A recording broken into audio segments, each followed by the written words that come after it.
Hi guys, salom yaxshilar. Bugungi kunimizni raspakovka chek bilan boshlaymiz. O'zbekiston bilan Koreya narxlarini solishtirgan holatda ketdik. Shu eshakdek korobkaning ichida bitta kichkina narsa ketdi.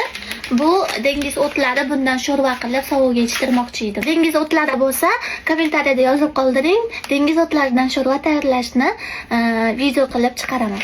Bu 500 gram ismaloq menga o'zbek so'mida shunchaga tushdi. Bu 1 kilogram ko'k piyoz o'zbek so'mida shunchaga tushdi. Bu 1 kilogram bedana tuxumi o'zbek so'mida shuncha bo'lar ekan. So'u uchun gretskiy yogurt 8 ta oldim, o'zbek so'mida shunchaga tushar ekan. Bitta brokoli oldim, o'zbek so'mida shuncha bo'lar ekan. Va 200 gram qo'ziqorin zakaz qildim. So'uni eng yaxshi ko'rgan qo'ziqorini o'zbek so'mida shunchaga tushdi. Shularni hammasi menga o'zbek so'mida shunchaga tushar ekan. Agar karis qaynonamni O'zbekistonga olib borib, narsalarning narxini ko'rsatadigan bo'lsam, точно hushidan ketsalar kerak.